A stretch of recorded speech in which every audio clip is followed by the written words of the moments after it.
프리미어리그 최다 우승 클럽인 맨유는 디 애슬레틱에 따르면 맨유는 시즌 TV 중계권 수입으로만 2억 2,200만 파운드, 약 3,700억 원을 벌어들였습니다. 이는 일부 프리미어리그 클럽의 연간 전체 수입과 맞먹는 규모입니다. 아디다스와의 스폰서십 계약도 2035년까지 연간 9천만 파운드 약 1,500억 원을 지급하는 장기 계약을 맺고 있습니다. 다만 강등 시 금액을 50% 삭감하는 조항이 포함돼 있습니다. 아디다스는 한 시즌 사전 통보 후 계약을 파기할 수도 있다고 알려져 있습니다. 맨유의 연봉 총액은 3억 6,500만 파운드 약 6,100억 원입니다. 이는 하루 100만 파운드 약 17억 원을 지출하고 있습니다. 대부분의 프리미어리그 구단이 강등 시 50% 임금 삭감 조항을 두고 있지만 맨유는 이런 조항이 없는 것으로 알려져 있습니다. 한마디로 미친 듯이 돈을 뿌려대는 클럽입니다. 최근 곤두박질 치는 성적 등 어려움으로 인해 직원 구조 조정 등을 시행하고 있으나 그래도 이강인이 입단 시 현재 받는 연봉의 2배는 받을 것으로 예상하는 적이 지배적인 상황입니다. 지난 겨울부터 아스널과 노팅엄 포레스트, 토트넘 호스퍼 등 EPL 구단과 꾸준히 연결된 이강인은 최근 맨유와 다시 접점을 구축하며 올드 트래포드 입성 가능성이 제기되고 있습니다.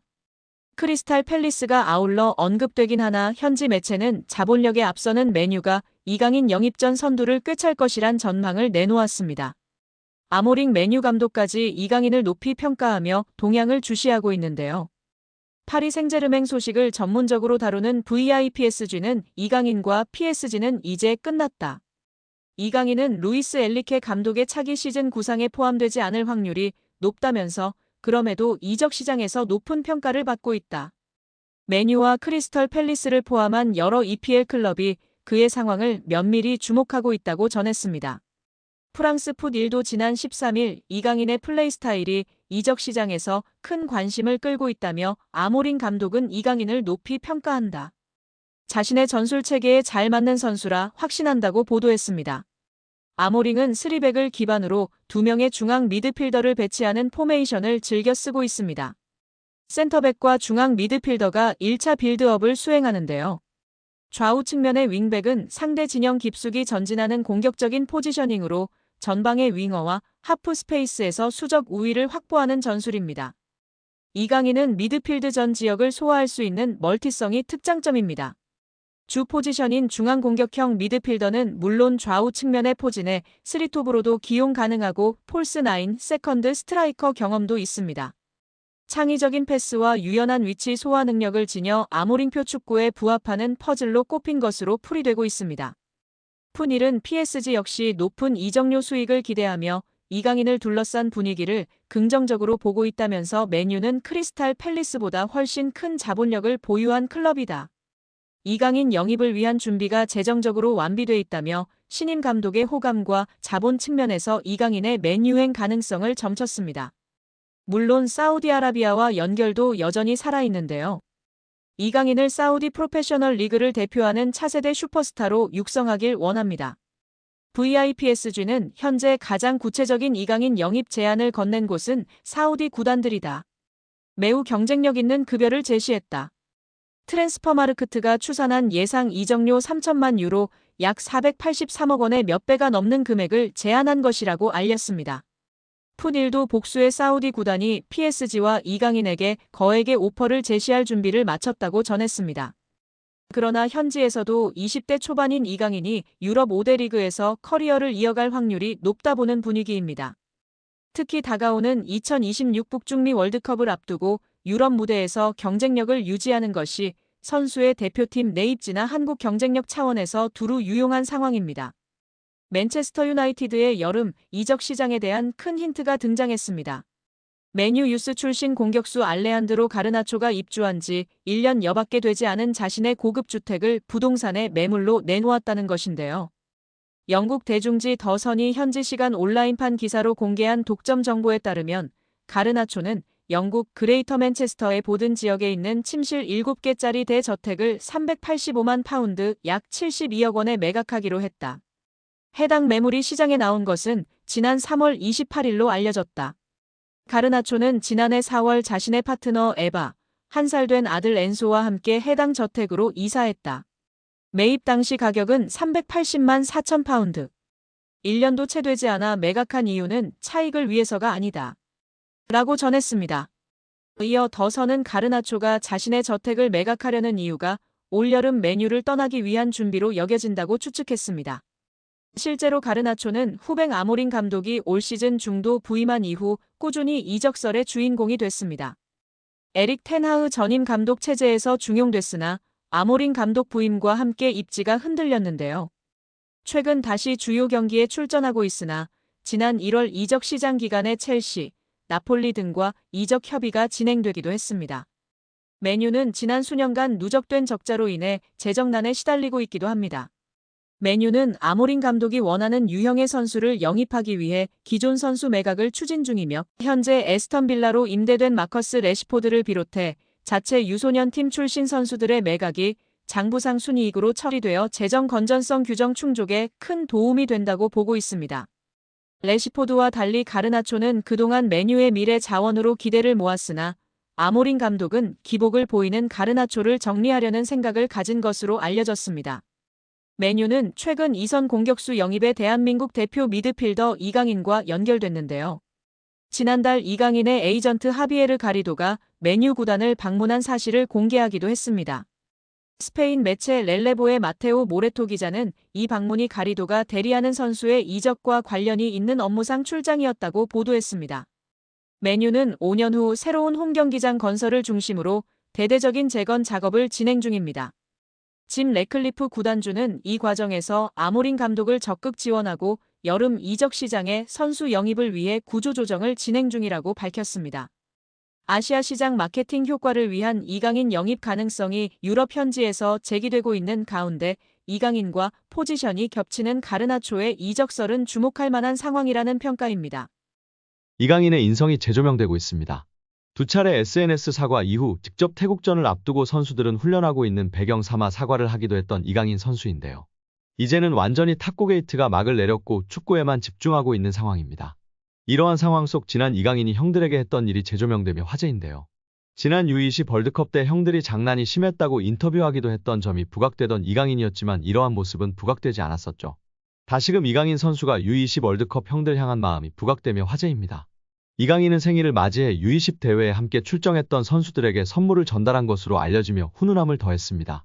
지난 19일 오후 이규혁은 개인 인스타그램 스토리를 통해 이강인에게 받은 선물을 공개하며 고맙다는 메시지를 남겼습니다.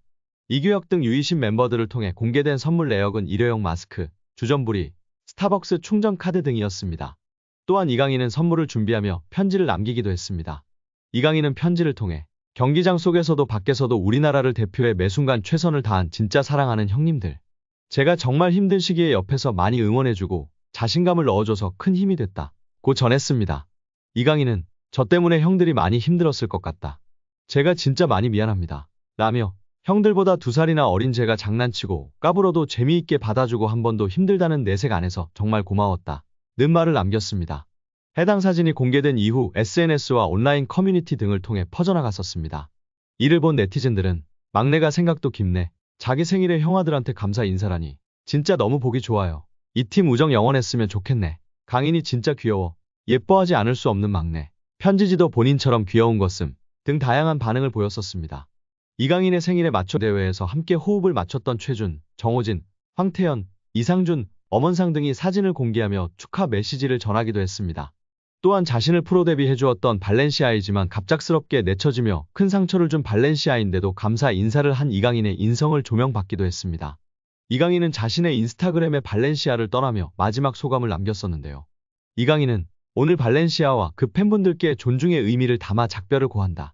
이제는 제가 큰 희망을 품고 발렌시아 952 아문트를 외치며 제 앞에 있을 미래에 맞서겠다. 라고 입을 열었습니다. 그러면서 저는 발렌시아에서 선수뿐만 아니라 인간으로서 성장했다. 발렌시아 아카데미에서 배워온 것들은 저의 미래를 바른 길로 인도해줄 모터가 될 것이다. 라고 했습니다. 끝으로 그는 모든 동료, 코치진, 스태프들께 항상 감사드린다.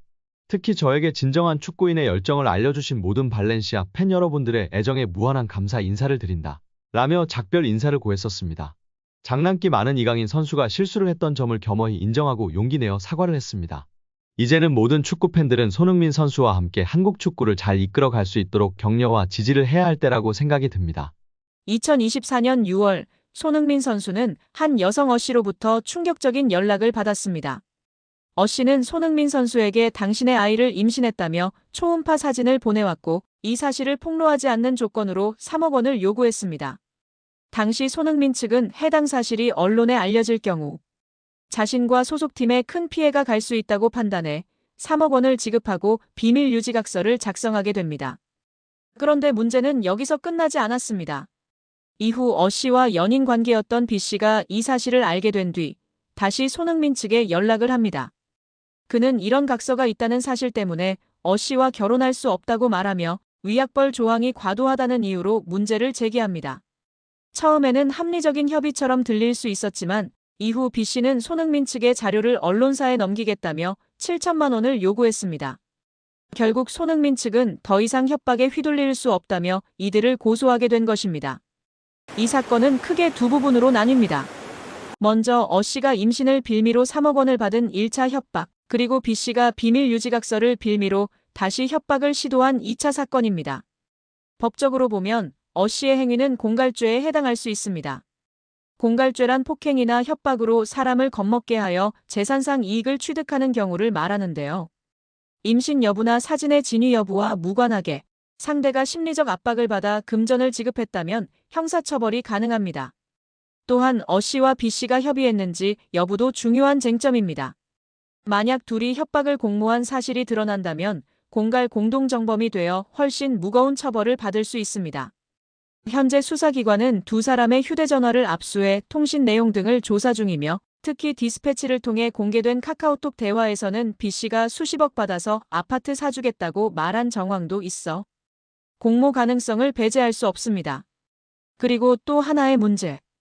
B씨는 실제로 언론사에 제보를 하겠다며 자료 제공의 대가로 2천만 원을 요구했다고 하는데요.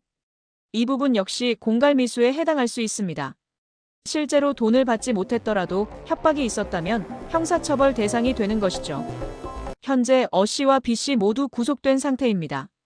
구속은 도주 우려 또는 증거 인멸 가능성이 있을 때 내려지는 결정이므로 혐의가 곧 확정된 것은 아닙니다. 그러나 재판으로 이어질 경우 전과가 있는 B씨의 경우 더 무거운 처벌을 받을 가능성이 있습니다. 어씨 역시 친자가 아님을 알고도 협박을 했다면 죄질이 더욱 나빠져 중형이 예상됩니다. 예전 사건을 보면 배우 이병헌 씨를 협박해 50억 원을 요구했던 여성이 있었습니다.